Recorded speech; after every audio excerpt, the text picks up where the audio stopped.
സമസ്ത president Jifri Muthukoya തങ്ങളെ അധിക്ഷേപിച്ച PMA സലാമിന്റെ നടപടിക്കെതിരെ പരാതി. സലാമിനെ നിലയ്ക്ക് നിർത്തണമെന്നാവശ്യപ്പെട്ട് UDF കോൺഗ്രസ് നേതൃത്വങ്ങൾക്ക് ഒരു കൂട്ടം പ്രവർത്തകരാണ് പരാതി നൽകിയത്. പരാതിയുടെ പകർപ്പ് കൈരളി ന്യൂസിന് ലഭിച്ചു. സമസ്ത അധ്യക്ഷൻ ജിഫ്രി തങ്ങളെ തുടർച്ചയായി അധിക്ഷേപിക്കുന്ന PMA സലാമിന്റെ നിലപാടുകൾക്കെതിരെ ശക്തമായ പ്രതിഷേധമാണ് ഉയരുന്നത്. സലാമിനെ നിലക്ക് നിർത്തണമെന്നാവശ്യപ്പെട്ട് സമസ്ത അംഗങ്ങളായ യൂത്ത് കോൺഗ്രസ് KSU നേതാക്കൾ കോൺഗ്രസ് നേതൃത്വത്തിന് പരാതി നൽകി. KC Venugopal, VD Satheesan, K Sudhakaran എന്നിവർക്കാണ് പരാതി നൽകിയത്. കോൺഗ്രസുകാരായ നിരവധി ആളുകൾ പ്രവർത്തിക്കുന്ന ബഹുജന മതപ്രസ്ഥാനമാണ് സമസ്ത. സമസ്തയുടെ പ്രവർത്തകരിൽ ബഹുഭൂരിപക്ഷവും രാഷ്ട്രീയപരമായി UDF-നൊപ്പമാണ് പ്രവർത്തിക്കുന്നത്.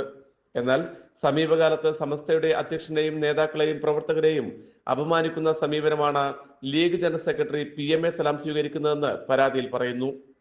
കോൺഗ്രസ് മത്സരിച്ച പാലക്കാട് മണ്ഡലത്തിലെ തെരഞ്ഞെടുപ്പിന്റെ വിവിധ ഘട്ടങ്ങളിൽ കോൺഗ്രസിന്റെ വിജയത്തെ ബാധിക്കുന്ന വിധത്തിൽ സമസ്തക്കെതിരെ വിദ്വേഷ പ്രചാരണം നടത്താൻ ലീഗ് നേതാക്കൾ ശ്രമിച്ചു എന്നതടക്കമുള്ള ഗുരുതരമായ ആരോപണങ്ങളും പരാതിയിലുണ്ട്.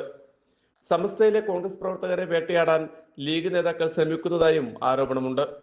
വിഷയത്തിൽ കോൺഗ്രസ് നേതൃത്വം ഇടപെട്ട് ലീഗിനെ തിരുത്തണം എന്നാണ് പരാതിക്കാരുടെ ആവശ്യം. യൂത്ത് കോൺഗ്രസ് സംസ്ഥാന സെക്രട്ടറിമാരായ റഹീം പെറ്റക്കാരൻ, സലീം കൈപ്പമംഗലം എന്നിവരുടെ നേതൃത്വത്തിലുള്ള 11 യൂത്ത് കോൺഗ്രസ് KSU നേതാക്കളാണ് പരാതി നൽകിയിരിക്കുന്നത്. PV കുട്ടൻ, കോഴിക്കോട്.